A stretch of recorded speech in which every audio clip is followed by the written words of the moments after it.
In Fortnite can seem like a daunting task. With so many competitive players out there who practice day and night to become the best, it can be difficult to see yourself rising to their level. But fear not. No matter how skilled they can be right now, they all started off having to learn the tricks of the trade. In fact, with the brand new season only a couple of weeks in, this is the perfect time to jump into competitive and start on an even footing with everyone else. What up, Fortnite fam? I'm Matt, back again to give you the latest tips and tricks to make you a better Fortnite player.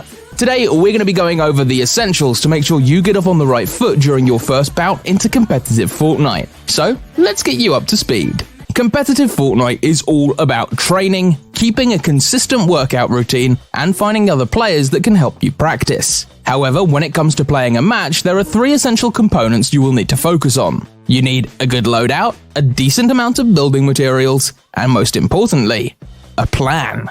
Fortnite offers each player a variety of different options for the equipment they end up with by the end game. One of the basic expectations is that you will be aiming for epic and legendary loot while starting the game with commons and uncommon items. However, each weapon and item gives you a different way to tackle situations, and unfortunately, you can't just carry as much. This is when you need to pick and choose what your strategy revolves around. For example, do you want to pick off players from a distance? Then you're going to want to focus on using the sniper. Looking to fight players up close?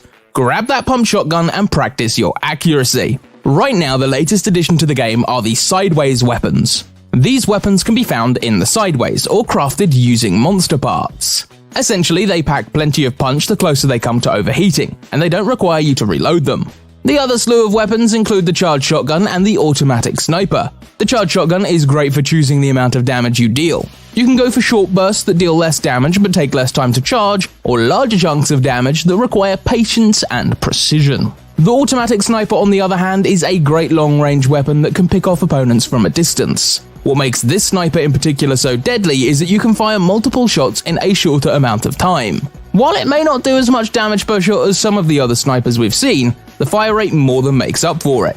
Did you know that last week we saw over 100 ProGuides.com users climb out of contenders and into champs? Well, guess what? Everyone has the potential to do exactly the same, including you.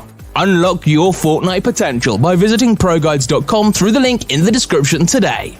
We've got some of the best pro coaches in the world, and they're available 24/7 to start you on your journey into champs, no matter your current skill level. As a casual player, you can win a few games without ever having to build anything. You rely on the rarity of your weapons to pull you through. However, competitive is a whole different ballgame.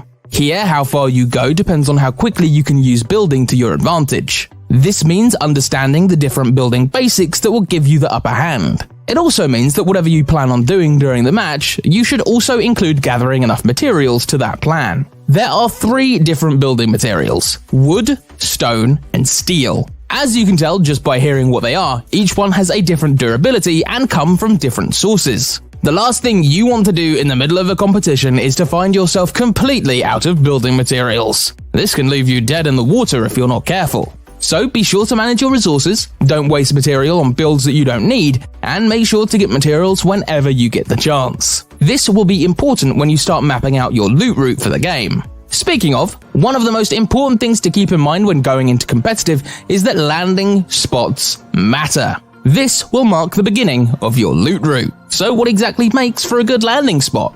Primarily, this is determined by the amount of chests in the area, what materials you can gather, as well as location. Really, it's up to a player to decide which landing spots work best for them.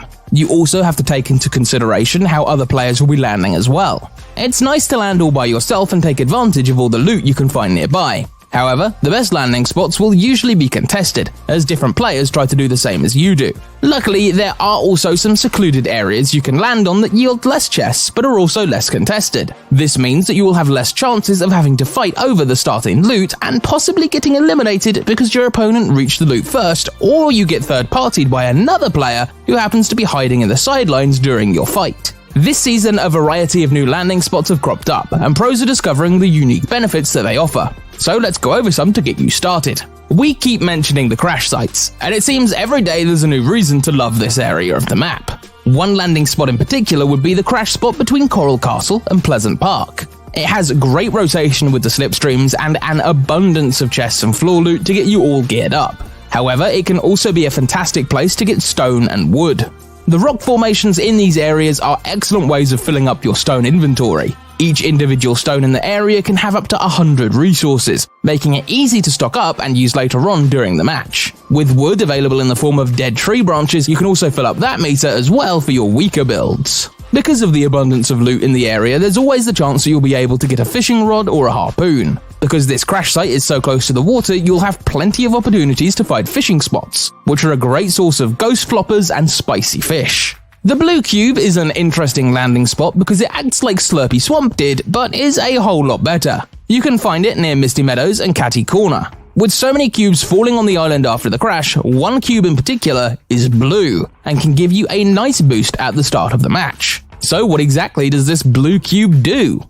Well, for starters, it is a quick source of free shields. If you can land on top of the cube, you can fill up your shields rather quickly, saving you the time that you would usually spend finding a big chug jug, or allowing you to save the jugs you find for later. This area also has the chance to spawn up to 4 chests, so aside from getting your shields filled up, you have some pretty good access to loot. In walking distance from this landing spot is an IO base where you can score a vehicle as well as some guaranteed IO chests. You can also tear apart the walls and floors for some metal, which will come in handy later when you want to create strong builds. From here on out, you'll have the means to go in any direction you choose, including the crash site that is just in driving distance from the base. Mini IO bases have been popping up all over the map, and you can barely spot them due to their size. Nevertheless, these can be a great opportunity to gather metal, vehicles, and an IO crate. One can be found near Rainbow Rentals, which contains everything we just mentioned, plus some slurp barrels which can help you fill up your shields. Not only that, but due to its proximity to the ocean, it also makes for a great way to gather fish. While you're there, also be sure to gather building materials from the furniture inside the beach cabins.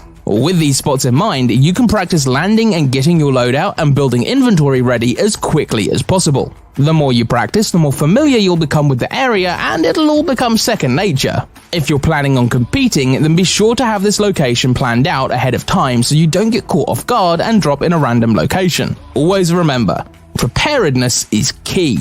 Fishing is important for more advanced plays. There are a variety of fish out there with the abilities to either heal you or refill your shields. However, there are 2 floppers in particular that you should keep an eye out if you're brand new to competitive and want to make the most out of Chapter 2 Season 8. The first of these is the spicy fish, which has the same effect as the pepper by increasing your movement speed, but also heals you for 15 health. This is 10 health more than the average pepper, and it lasts around 40 seconds. This can be used in the late game as the storm closes and you want to make those rotations, or have that extra boost in speed to either engage or run away from combat. The Shadow Flopper has 2 different effects. The first is to make you go into shadow mode, which is useful for a variety of different plays, specifically moving towards another part of the map quickly while in the air. It also heals a whopping 40 health. This in particular makes it much easier to use in a health kit, especially for healing quickly and then rotating out of the way. Season 8 gives us plenty of ways to rotate around the map. However, sometimes you're going to want to create your own space for redeploying. You can use this by using the bouncer tiles in your builds. Start by creating a ramp as high as you need it, then a platform at the end. Attach a bouncer to that tile and you'll be able to launch yourself into the air and redeploy, giving you another chance to glide down towards another section of the map. When used in combination with the Shadow Flopper, you can get some serious air and move around freely. The Shockwave Launcher is part of the latest updates to the game. Once again, we get another example of how much emphasis there is on rotation in Chapter 2 Season 8. The Shockwave Launcher works similarly to the Shockwave Grenades we've seen in the past. They act as a quick and easy way to launch yourself in any direction you wish. It can be great in a pinch, but it can also have another effect that can help you escape getting boxed in. When you launch yourself using the shockwaves, you can break right through structures and builds. It's a clean way to move around and even gain the high ground if you need it. It can also be used to knock players in different directions so you can break their coordination or even knock them out into the storm. One of the things to keep in mind when planning out your loadout is that not all weapons and equipment will be available in competitive. When equipment gets vaulted, this is usually because it can be game-breaking in a competitive setting. The IO Recon gun, as an example, is capable of revealing enemies from a distance within a radius. If this were allowed in competitive, it would make players overpowered, since getting the item guarantees that the team will have an easier time detecting enemies. Joining the equipment that isn't currently included in competitive are the symbiotes, so don't expect their canisters to show up during the match. If you're coming in fresh, then you may have come to learn that symbiotes have a wicked range for its attack, but also allow you to move around quicker, and even redeploy when you've gained enough air. While this may seem like a fun item to pick up, competitive needs to be balanced, and it did not make the list.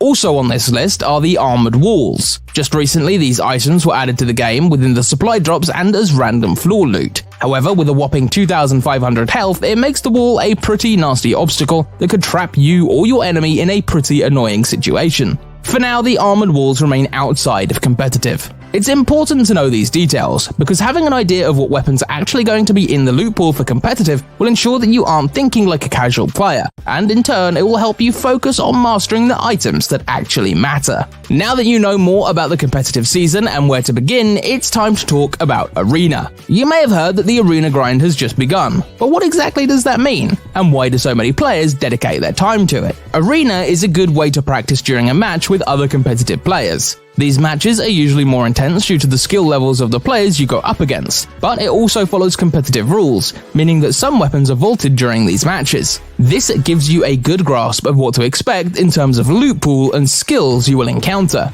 Arena also has another function, which is to rank you and allow you to access certain competitions. You may have noticed that there are many open tournaments that occur per season. Some are open to everyone, however some are locked until you reach a certain level on Arena. Most, if not all, pros aim to reach the Champion League in order to qualify for the biggest events of the season and the more lucrative cash prizes. Okay, that's all for today, Fortnite fam. As the competition starts to pick up, we're going to be seeing plenty of new action. So to keep up with all the latest developments, don't forget to leave a like and ring that bell. Remember, now is the time to start getting into competitive. There's no better opportunity than at the beginning of a season. Once again, I'm Matt, and I'm looking forward to seeing you next time.